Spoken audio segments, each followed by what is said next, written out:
안녕하십니까? 고려대학교 산업경영공학과 DSBA 연구실 석사과정 김태경입니다.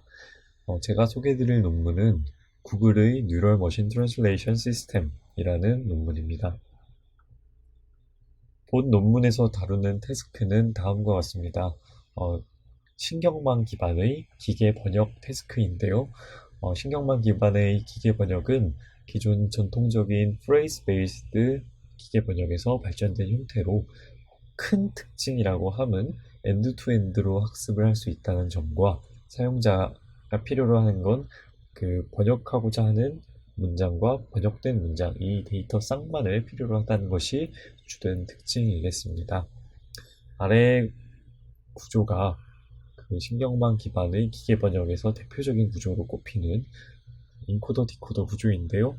관련해서는 저희 연구실 석사과정 이윤승 학생이 관련 논문에 대해서 소개를 한 영상이 있으니 필요하신 분들은 참고하시면 되겠습니다.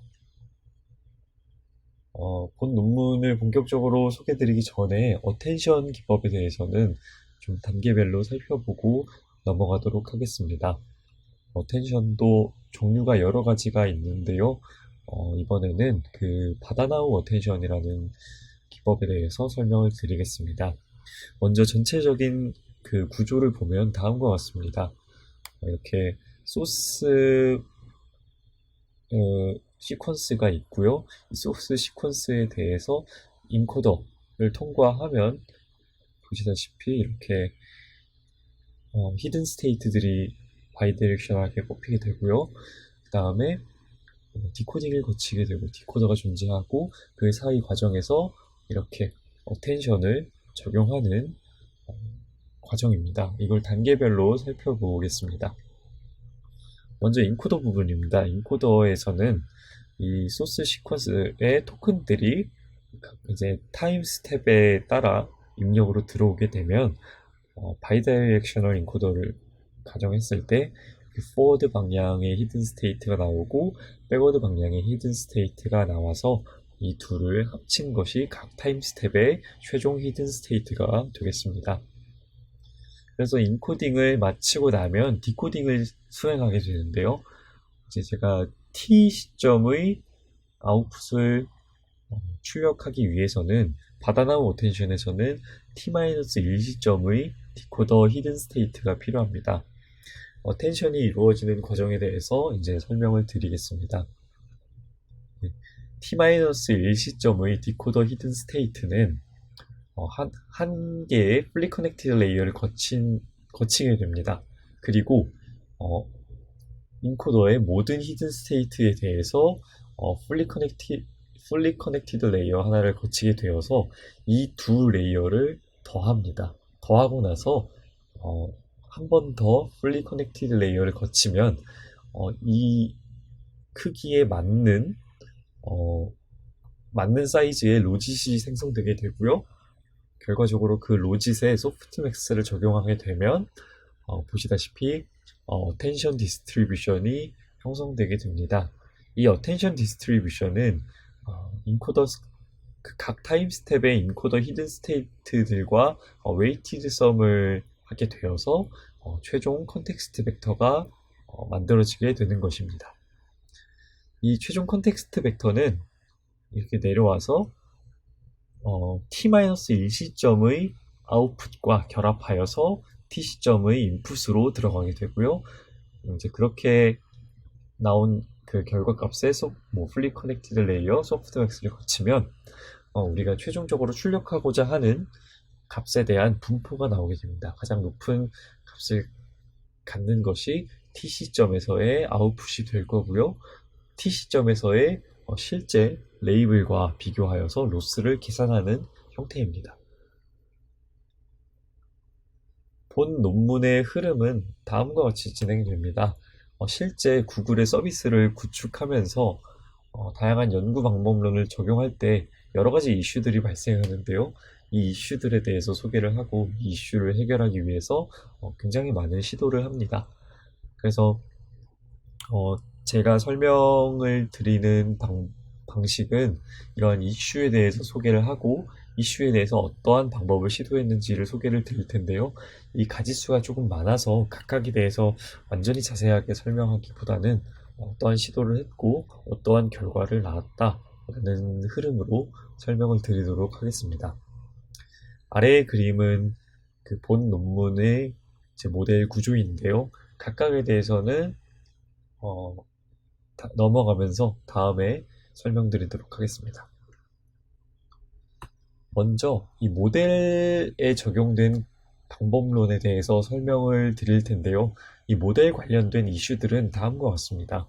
첫 번째, 깊은 신경망을 쌓을수록 모델의 성능이 하락한다는 문제가 있었고요. 두 번째로는 학습할 때 병렬 처리가 어렵다는 문제가 있었습니다.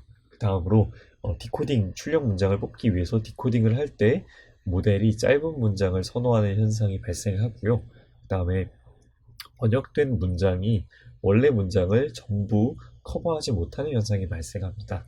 각각에 대해서 설명을 드리도록 하겠습니다. 네, 먼저 깊은 신경망을 쌓을수록 성능이 하락하는 문제에 대해서 말씀드리겠습니다. 지금 보고 계시는 그림의 왼쪽 그림은 본 논문에서 사용한 LSTM을 여러 층 쌓은 구조인데요. 이거를 여러 층 쌓게 되다 보니까 어, 그레디언트가 계속 이제 백워드로 전파되는 과정에서 베니싱 같은 이유로 인해서 그레디언트가 제대로 전달이 되지 않는 문제가 발생하였습니다. 그래서 본 논문에서는 우측 그림과 같이 레지듀얼 커넥션을 추가하여서 그레디언트를 좀 더 효과적으로 전달을 할 수 있도록 하였습니다. 그리고 두 번째 이슈로는 학습할 때 병렬 처리가 어렵다는 문제입니다.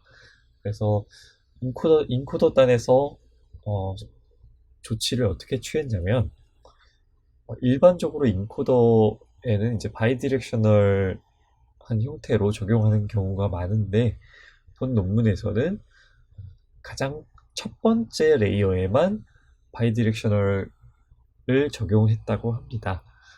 그 이유는 이런 히든 스테이트를 계산할 때 포워드 방향과 백워드 방향을 모두 계산하고 이 둘을 합친 것이 최종 히든 스테이트라고 아까 앞서 업텐션 부분 설명할 때 말씀을 드렸는데 그렇다면 이제 포워드와 히든이 계산되고 그 다음에 각각이 이제 합쳐지는 이 과정에서는 병렬 처리가 불가능하다고 합니다. 그래서 이 첫 부분에만 바이디렉셔널을 적용하고 그 윗 레이어에서는 모두 유니다이렉셔널 한 구조를 채택을 해서 그 윗 부분에 대해서는 모두 병렬적으로 연산을 진행했다고 합니다.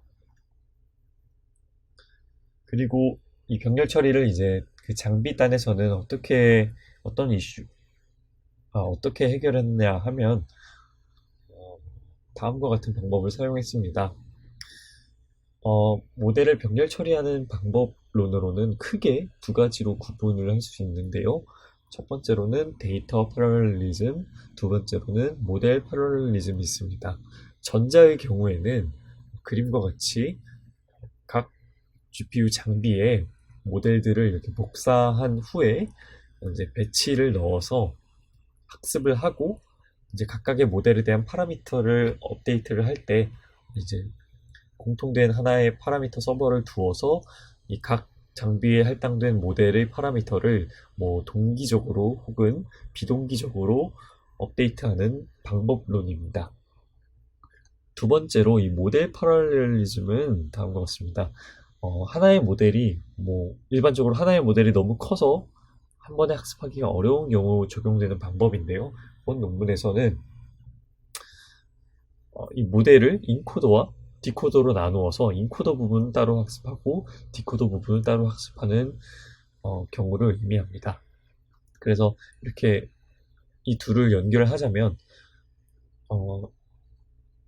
각 장비에 모델을 복사를 하고요. 그 복사한 모델에서 인코더와 디코더를 이렇게 분리해서 학습을 했다고 합니다. 어텐션 부분에서는 병렬 처리를 위해서 어떤 조치가 취해졌냐 하면 앞서 지금 보고 계시는 그림 중에 이제 이 부분을 앞서 말씀드린 그 첫 번째 LSTM 레이어만 바이디렉셔널하게 구성을 한 거고요. 이 윗부분에 대해서는 유니다이렉셔널하게 처리를 했다고 했습니다. 그리고 이제 디코딩 할 때 이제 어텐션을 적용을 해야 하는데, 디코딩 할 때 이 첫 번째 디코딩 레이어의 첫 번째 레이어와 인코딩 레이어의 마지막 레이어만을 어텐션 연산을 수행을 진행하였다고 논문에서는 언급을 하였습니다. 네, 그 다음으로는 디코딩 과정에서 발생하는 이슈에 대해서 설명드리도록 하겠습니다. 그 전에 디코딩 과정에서는 빔 서치를 사용하는데요. 제가 간단한 예시를 가지고 빔 서치를 설명드리도록 하겠습니다. I love DSBA라는 문장을 이제 번역하고자 하는 태스크를 가정하겠습니다. I love DSBA라는 문장의 실제 번역문은 난 DSBA 사랑해 라고 가정을 하겠습니다. 그럼 이제 모델이 타임 스텝에 따라 디코딩을 시작하는데요. 스타트 토큰에서 시작해서 n개의 후보를 뽑습니다. 여기서 이제 빔 사이즈를 2로 했기 때문에 2개의 후보를 이렇게 출력을 하게 됩니다. 그러면 이제 나는이라는 후보가 출력되었다고 합시다. 그럼 이제 원래 실제 번역문을 생각하면 여기 난이라는 단어가 있기 때문에 이 2개 중에서는 난이 좀 더 스코어가 높을 것입니다. 그런데 이제 이 각각의 난과 나는 각각에 대해서 또 2개씩 후보를 뽑고요. 이 과정을 문장이 종료될 때까지 반복하면 조금 다른 결과가 나오게 됩니다. 지금 보고 계시는 것처럼 이 난을 시작으로 뽑힌 후보들 중에 시퀀스 중에 가장 높은 스코어를 갖는 거는 난 너를 좋아해입니다. 그런데 이제 난 너를 좋아해는 실제 번역문인 난 DSBA 사랑해와는 조금 거리가 먼 것을 알 수 있습니다. 반면에 이 나는에서 시작한 시퀀스의 가장 높은 스코어를 갖는 문장은 나는 DSBA 사랑해 라는 문장입니다. 이거는 어느 정도 실제 번역문과 가깝다고 할 수 있습니다. 그래서 이제 빔서치의 아웃풋으로는 최종단에서 가장 스코어가 높은 나는 DSBA 사랑해가 출력이 되는 것입니다. 요지는 처음에 이 그리디하게만 봤을 때 난이 더 스코어가 높겠지만 난이 더 스코어가 높겠지만 최종단까지 출력을 한 이후의 스코어를 계산하면 다른 결과가 나올 수 있기 때문에 빔 사이즈를 조절하면서 그 여러 개의 후보를 뽑는 방법이라고 이해하시면 되겠습니다. 그런데 다음과 같은 이슈가 있습니다. 제가 여기 적어놨는데요. 디코딩 시에 짧은 문장을 선호하는 현상이 발생합니다. 조금 다른 예시를 갖고 왔습니다. 이번에는 I really love DSBA, you know. 이걸 이제 번역하면 실제 번역문은 나는 DSBA 진짜 좋아해, 너도 알듯이 라는 번역이 될 수 있습니다. 그런데 이제 아까와 같은 방법으로 빔 사이즈를 2로 해서 이렇게 후보를 쭉 뽑아보면 이 실제 번역문과 가장 가까운 시퀀스는 이 파란색 문장일 것입니다. 나는 DSBA 정말 사랑해, 너도 알듯이 뒷부분은 공간상 생략을 했습니다. 그런데 이렇게 후보를 출력하고 최종 스코어를 계산하는 과정이 어떻게 이루어지냐면 밑에 보시는 것처럼 이 로그 프로버빌리티를 더하는 방식으로 진행됩니다. 각각이 나올 확률에다가 로그를 씌우는데요. 기본적으로 확률이라 함은 0에서 1 사이의 값을 갖기 때문에 로그를 씌우면 음수의 값을 갖게 됩니다. 따라서 이 시퀀스가 길어질수록 음수 값들이 계속 더해지는 형태가 되기 때문에 전체적인 스코어가 짧은 문장에 비해서 길수록 나빠지는 현상이 발생합니다. 그래서 실제로는 이 파란색이 더 그럴듯한 번역임에도 불구하고 모델은 스코어가 더 좋은 이 짧은 문장을 이렇게 출력하게 된다는 것이죠. 그에 대한 대안으로 랭스 노멀라이제이션과 커버리지 페널티라는 기법이 제안되었습니다. 각각에 대해서 이제 설명드리기 전에 이 수식에 사용된 기호의 의미부터 말씀을 드리겠습니다.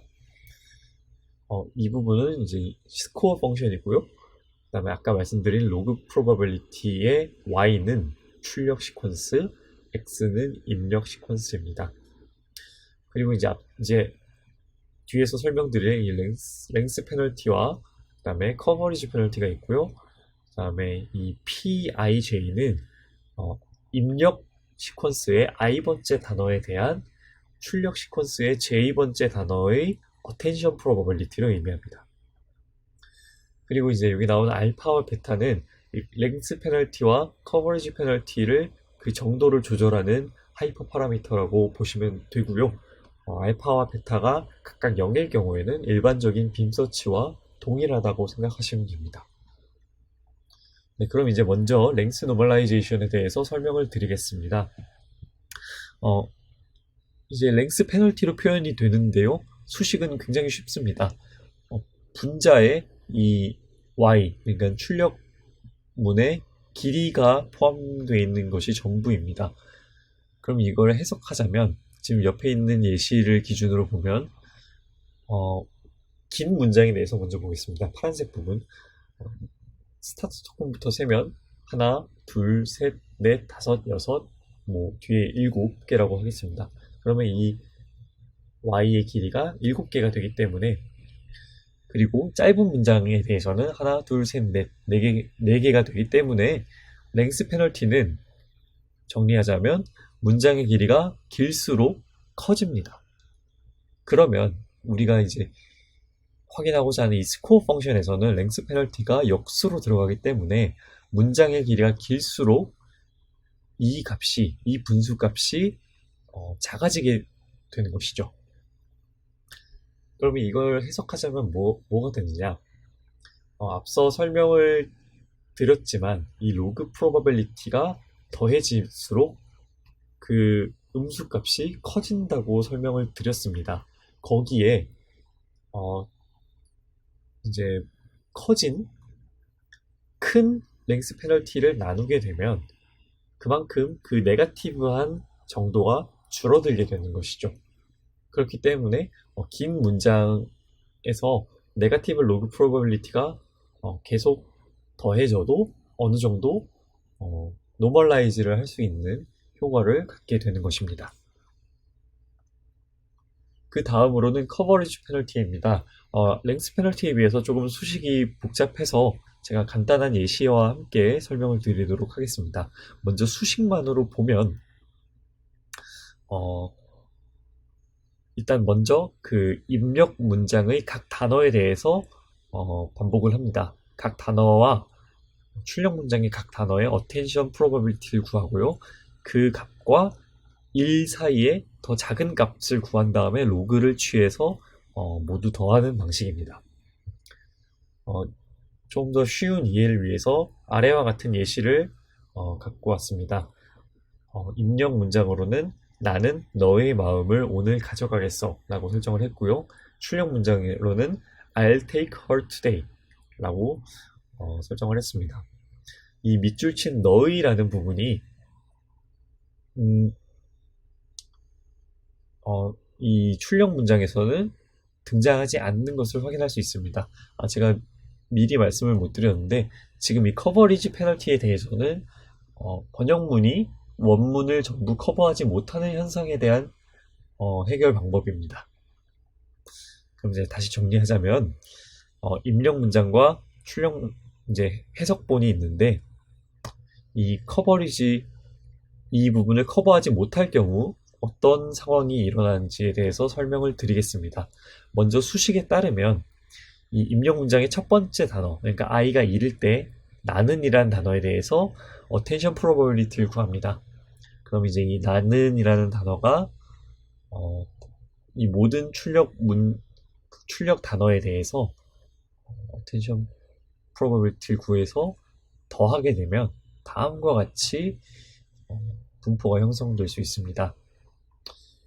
제가 이 출력 문장의 단어 각각에 대한 색깔을 구분해 놓았는데요. 이 나는이라는 단어와 가장 연관이 깊은 출력문은 이 R 부분, 파란색 부분일 것입니다. 따라서 attention probability를 구한다면 이 파란색 부분에 대한 확률이 굉장히 크게 나타나겠죠. 그리고 이 부분이 크기 때문에 전체 attention 값을 합하면 이건 제가 임의로 가정했는데 1보다 클 것이라고 가정을 하겠습니다. 그러면 이 수식의 값은 이 부분이 1보다 크기 때문에 이 min 함수를 거치게 되면 이 로그 안쪽의 값이 1이 되게 되고요. 로그 1은 결국에는 0이 되게 됩니다. 이게 뭐를 의미하냐면 이 나는이라는 단어는 타겟 문장에서 커버를 하기 때문에 굳이 페널티를 부여하지 않는다 라고 해석하시면 될 것 같습니다. 그 다음으로는 그 출력문에서 커버하지 않는 이 너희라는 단어에 대한 커버리지 페널티를 구해보겠습니다. 너희라는 단어는 말씀드렸다시피 출력문에서 커버를 하지 않기 때문에 어텐션 확률도 굉장히 이렇게 낮게 나올 것입니다. 그러면 이 수식에 따르면 min 함수의 결과로 대부분의 경우에는 1보다 작은 값을 갖게 될 거고요. 이 값이 매우 작다는 가정하에 로그를 씌우게 되면 0과 1 사이에 매우 작은 값이기 때문에 결과적으로는 매우 큰 음수를 갖게 됩니다. 그럼 이것이 의미하는 게 뭐냐? 너희라는 단어는 출력문에서 커버하지 않기 때문에 많은 페널티를 주겠다 라는 뜻입니다. 그 다음에 이런 과정을 모든 단어, 소스 단어에 대해서 반복하고 마지막에 이 가져가겠어 라는 단어에 대해서도 가져가겠어는 이제 take랑 attention이 이루어지기 때문에 이 부분이 굉장히 주황색 부분이 커져서 결국에는 이 아까와 첫 번째와 같은 경우이기 때문에 페널티가 0이 되게 되는 것입니다. 그리고 결과적으로 이 페널티들을 모두 더한 것이 최종 커버리지 페널티가 될 텐데요. 정리해서 말하자면 출력 문장이 입력 문장의 내용을 전부 커버하지 않으면 이런 경우 때문에 페널티가 커질 것입니다. 그렇기 때문에 좋은 스코어를 받지 못할 것입니다. 논문에서는 이 랭스 페널티와 커버리지 페널티의 정도를 조절하는 알파와 베타에 대한 탐색도 진행을 했고요. 결과적으로는 알파와 베타를 모두 0.2 정도로 설정을 했다고 합니다. 그 다음으로는 데이터상에서 발생하는 이슈와 시도한 방법론에 대해서 설명드리겠습니다. 데이터상에서는 이 희소 단어 처리를 하는데 굉장히 비효율적인 이슈가 발생했다고 합니다. 일반적으로 우리가 모델을 학습할 때 이 어휘 사전을 먼저 구축을 하게 되는데요. 이 바나나와 같이 어휘 사전에 존재하는 단어는 고유한 그 토큰에 대한 아이디가 존재할 것입니다. 이 밑에 있는 캣도 마찬가지고요. 그런데 이 구글과 나이스처럼 이 어휘 사전에 존재하지 않는 단어의 경우에는 다음과 같이 unknown 토큰으로 대체되게 됩니다. 그래서 이런 unknown 토큰이 너무 없어도, 그러니까 모든 엄청나게 많은 단어가 보캐블러리에 존재해도 연산량이 굉장히 많아져서 문제이고, 그렇다고 해서 너무 이렇게 unknown 토큰이 너무 많아져도 그 표현력이 감소하기 때문에 그것도 또 문제이긴 합니다. 그래서 본 논문에서는 워드피스라는 방법을 사용했습니다. 워드피스는 구글에서 한국어 그리고 일본어 서비스를 시행하면서 인피니트 보캐블러리, 그러니까 그 어휘들이 거의 무한한 조합으로 등장하는 그 문제를 해결하기 위해서 제안된 방법론입니다. 이 워드피스를 알려면 이 바이트 페어 인코딩에 대해서 아는 게 좋은데요. 이 두 가지에 대해서는 사실 한글 자료도 좋은 자료들이 굉장히 많기 때문에 여기서 본 영상에서 자세히 다루지는 않고요. 가볍게만 짚고 넘어가도록 하겠습니다.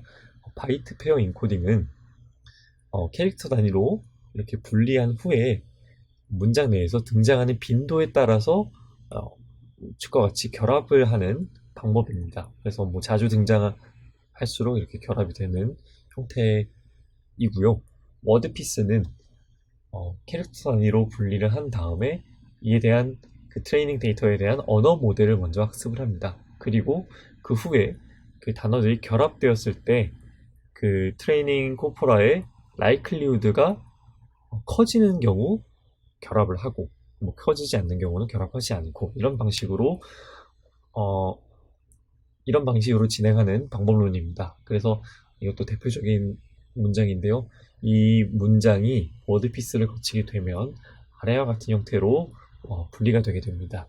참고로 이 언더바는 기존 문장의 띄어쓰기를 나타내는 표현이고요.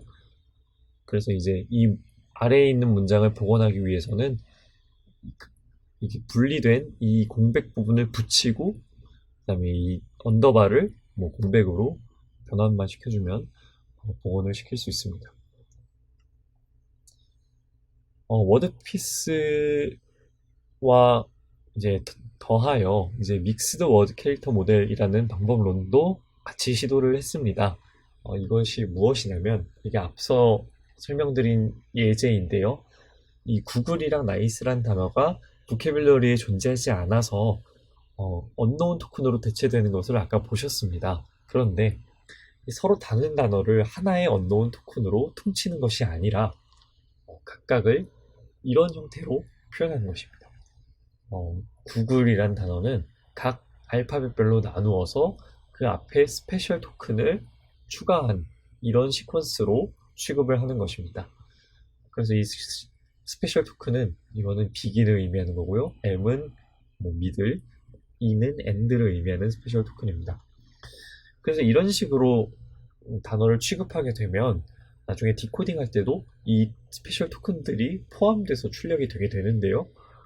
근데 이제 이 스페셜 토큰이 포함된 그 단어에 대해서는 이 스페셜 토큰을 제거만 해주면 원래 단어로 복구할 수 있기 때문에 그런 부분에서는 문제가 발생하지 않는다고 합니다.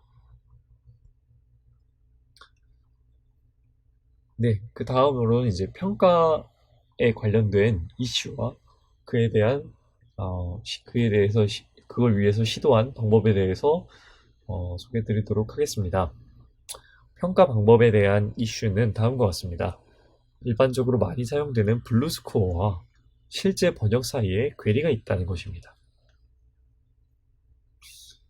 네, 그 전에 먼저 우리가 일반적으로 그 최적화를 위해서 그 목적 함수를 설정할 때 사용하는 이 맥시멈 라이클리후드 오브젝트 펑션에 대해서 설명을 드리자면 식으로 나타내면 다음과 같습니다.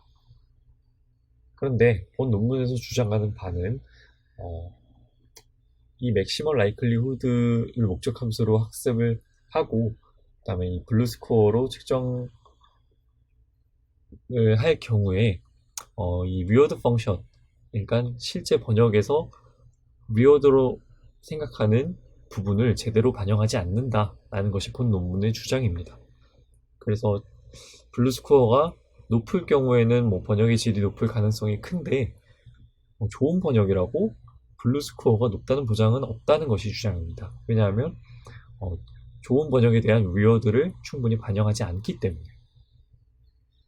그래서 그 이유에 대해서 명확하게는 설명이 되지 않아서 제가 이 우측 상단에 있는 논문을 좀 참조해서 찾아봤는데요. 간단하게 소개하자면 다음과 같습니다. 이 블루 스코어를 평가할 때 이 블루 스코어 자체에 가해지는 명시적인 제약이 너무 적어서 굉장히 하나의 블루 스코어에 굉장히 많은 베리에이션이 발생한다고 합니다. 이 명시적인 제약이라 함은 여러 정답 번역문과 비교할 때 ng램을 매칭하게 되는데 그 n그램 매칭을 어떻게 추출하는지 이런 식의 제약들이 어, 굉장히 적다고 합니다. 그래서 아래 두 가지 상황이 발생할 수 있는데요.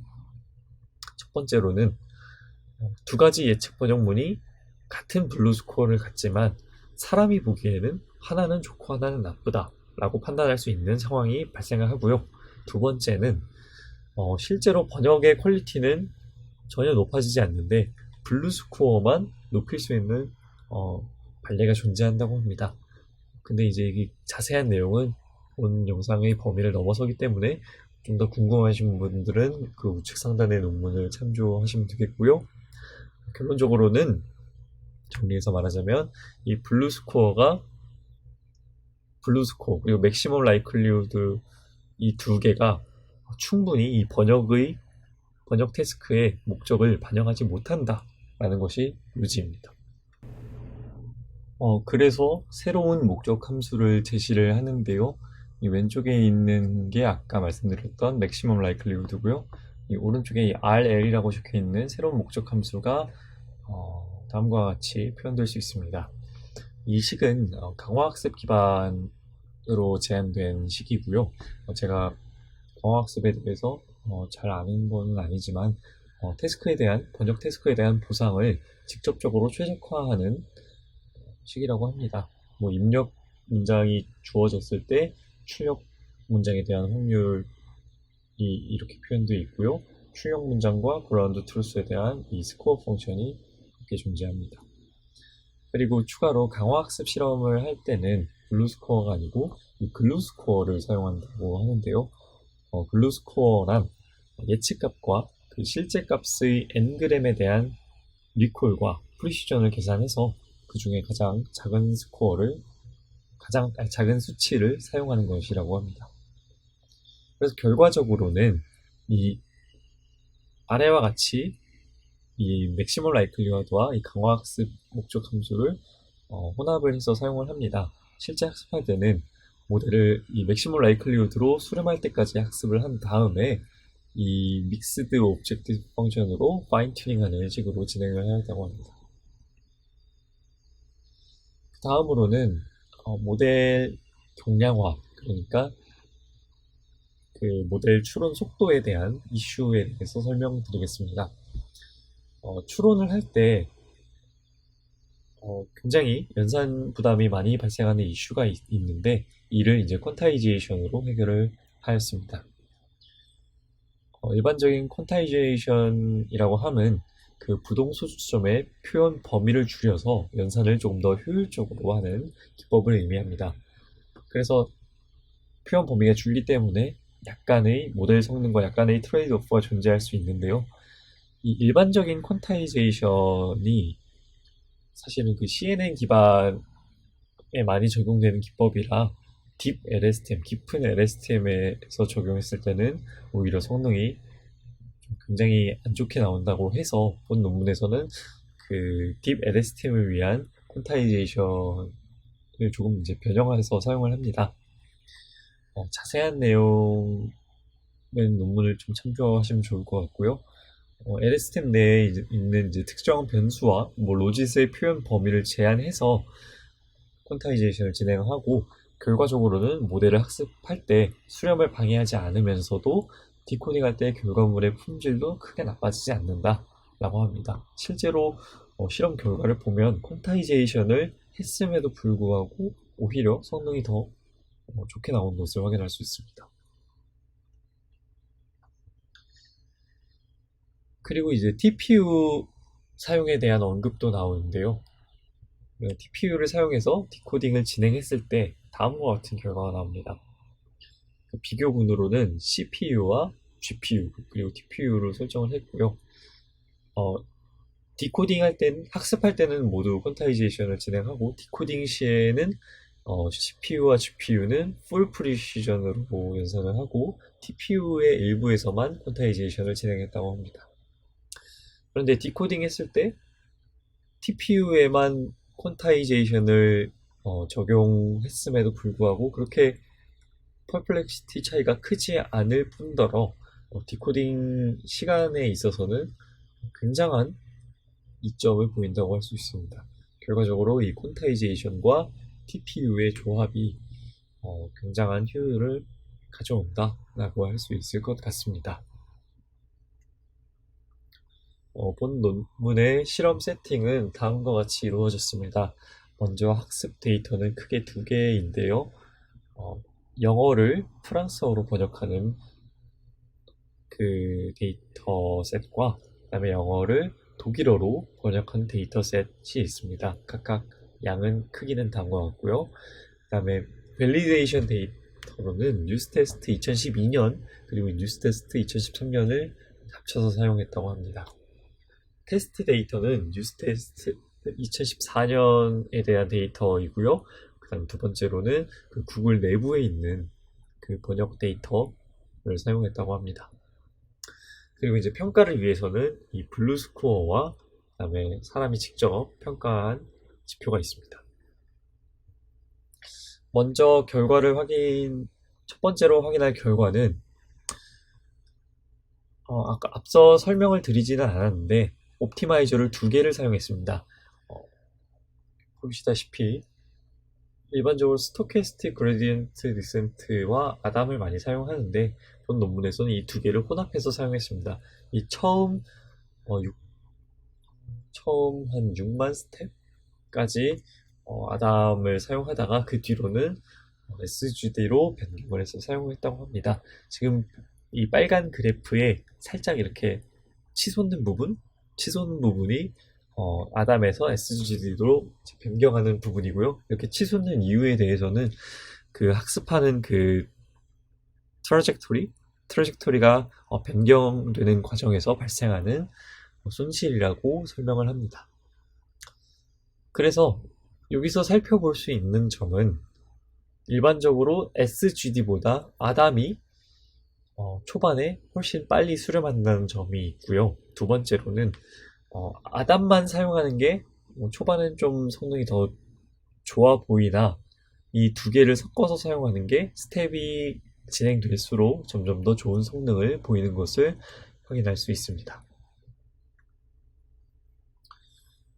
그 다음으로는 오브젝티브 펑션, 아까 소개드린 오브젝티브 펑션과 그 다음에 세그멘테이션, 그 토큰화 과정에서 소개드린 방법론들을 조합했을 때 어떠한 결과를 보이는지에 대한 실험입니다. 왼쪽에 보고 계시는 테이블은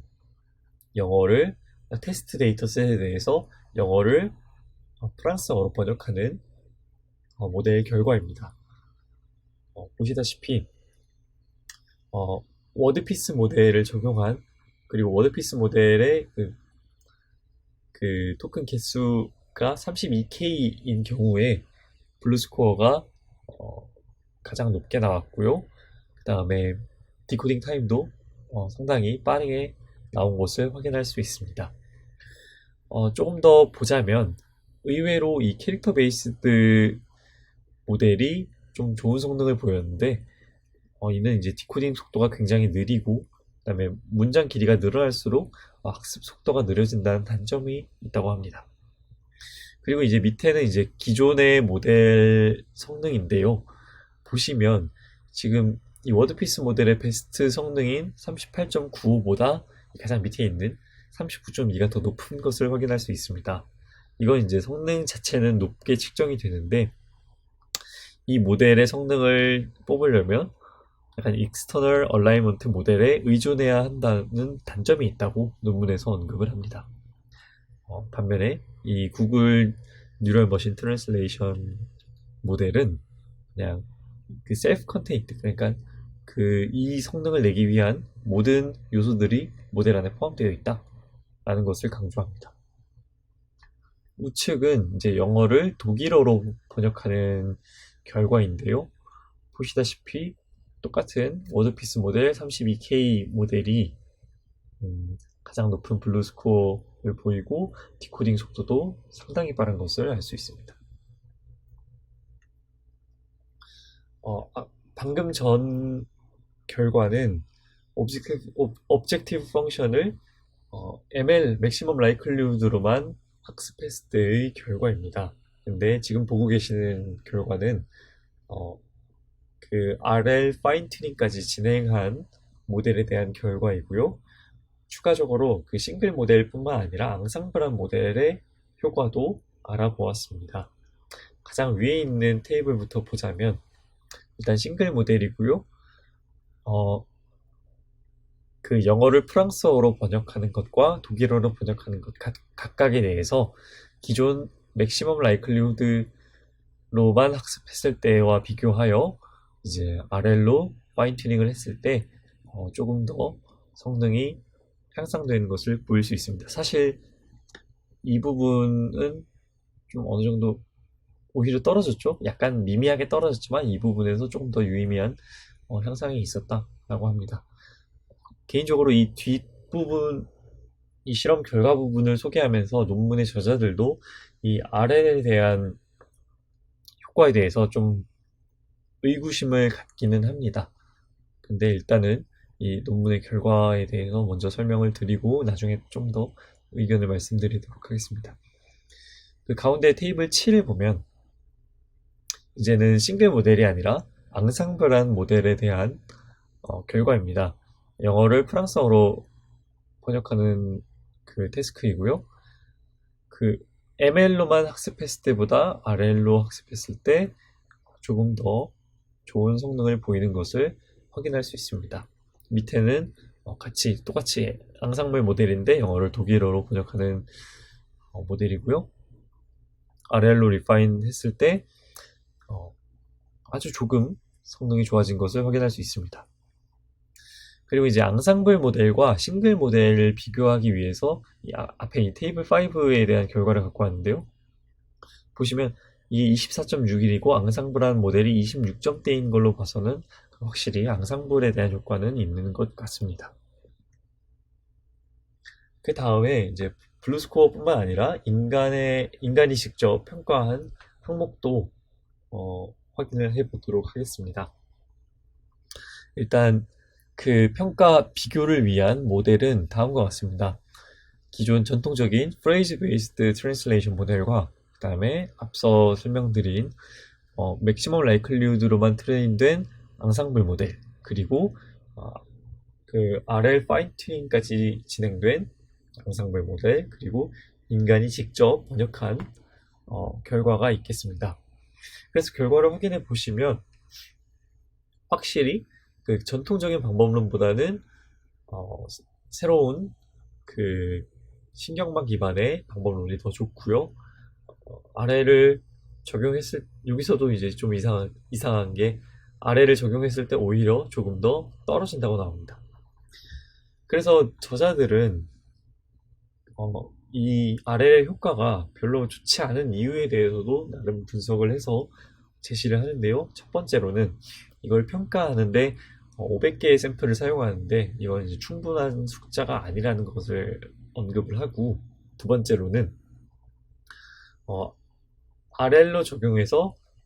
RL을 적용했을 때 블루스코어의 상승폭이 크지 않아. 사실 이제 블루스코어로 놓고 보면은 스코어가 RL을 적용했을 때 스코어가 증가하긴 했는데 이 증가한 폭이 그렇게 크지 않아서 사람이 보기에는 거기서 거기다 라는 것이 이 노란색 지표에 대한 해명입니다.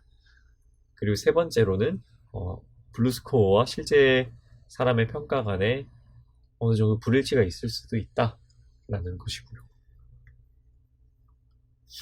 그리고 이제 이러한 평가도 진행했습니다.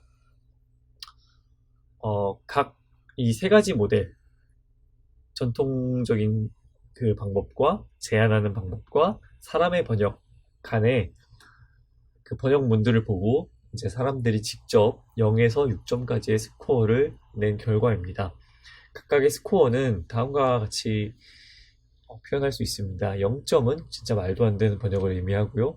6점으로 갈수록 정말 실제 번역 같아, 사람이 번역한 것 같다 라는 의미입니다. 그래서 이 표를 해석해 보자면 아무래도 사람이 번역한 게 6점의 스코어를 받을 확률이 가장 크겠죠. 그런데 어, 제안하는 방법론인 이 구글 뉴럴 머신 트랜스레이션 역시 6점을 많이 받았고요.